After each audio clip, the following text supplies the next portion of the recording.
Hi all, my name is Rebecca Smith. I'm an assistant teaching professor at Rice University, and today I'm going to be talking about Compigorithm, an automated tool for teaching algorithmic complexity that I developed with my collaborator, Scott Rixner. To begin, I want to talk about why we built Compigorithm.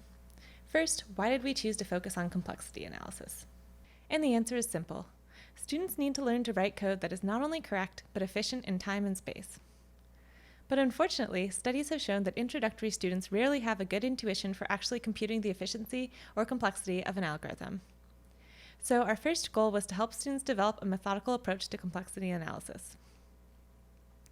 Second, why did we choose to tackle this using an automated tool? There's a lot of research that backs the value of interactive learning experiences. And for the purposes of this talk, I'll use interactive learning to mean learning experiences that include active engagement coupled with formative feedback. However, computer science enrollment is expanding rapidly, which makes it increasingly difficult for the instructor to provide these kinds of interactive experiences. So our second goal was to build an automated tool that would allow us to provide these kinds of interactive learning experiences in a classroom of hundreds of students.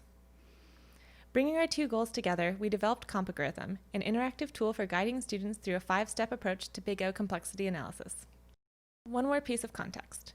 We designed Compigorithm for use in Comp 182, an introductory course on algorithms and discrete math.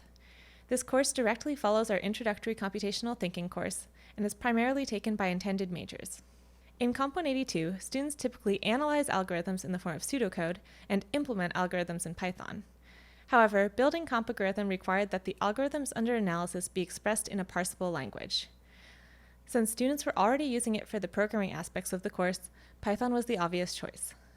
However, students were instructed not to consider the implementation details of Python, but rather to think abstractly about the operations, effectively treating Python as pseudocode.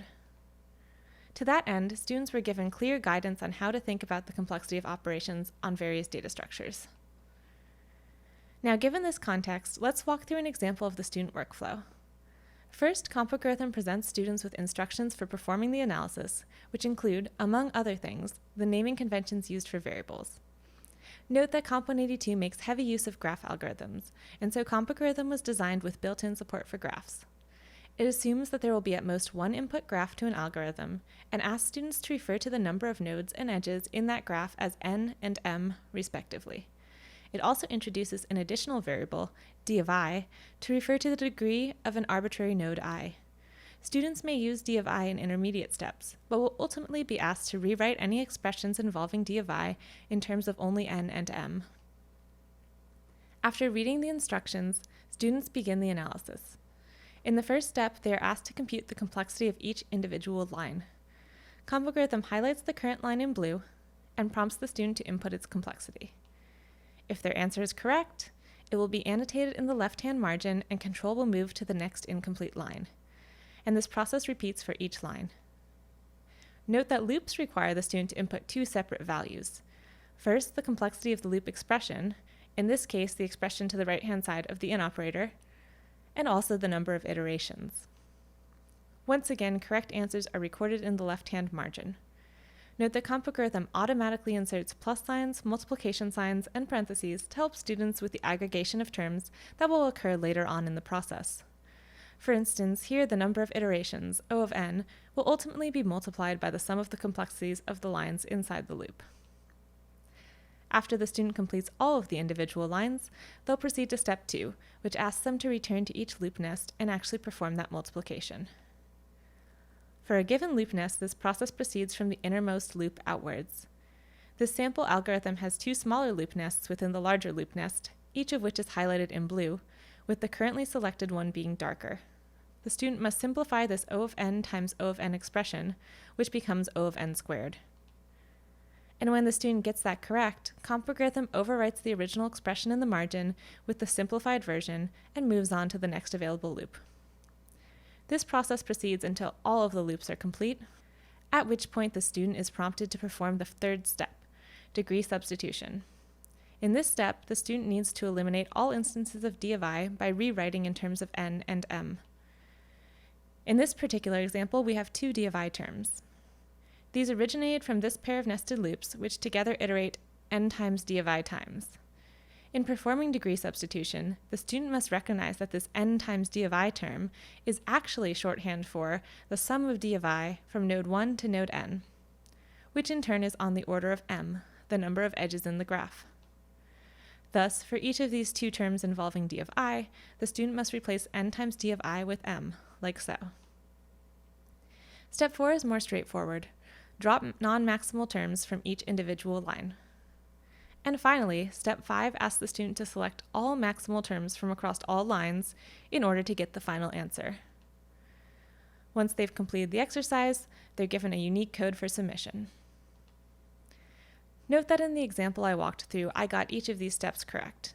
But of course, in reality, students will make mistakes, and when they do, they're prompted to try again, often accompanied by a hint. In general, there are 6 different categories of hints. These include high-level hints reminding students of their objective or of where they currently are in the process, as well as simple syntax errors, and more detailed hints related to specific aspects of the analysis. We evaluated Compigorithm within Comp 182, which, as I mentioned earlier, is our introductory algorithms class, typically taken by second semester students. Students were randomly assigned to control and experimental groups. All students received the same in-class lecture on algorithmic complexity. Then all students were given 3 assignments, labeled AC1 through AC3, which tasked them with analyzing 3 algorithms in 3 consecutive weeks. Both groups analyzed the same algorithms. The only difference was that students in the control group were asked to analyze these by hand, as they would have in past iterations of the class, while students in the experimental group used Compigorithm. Students filled out pre- and post surveys, and also took a post test in which they were asked to compute the complexity of an algorithm by hand. Looking at the survey results, we can see that students from the experimental group reported higher changes in confidence from pre to post test across all 4 questions, 2 of which were statistically significant differences. Furthermore, students were asked on the post survey to report the effectiveness of the training exercises that they completed.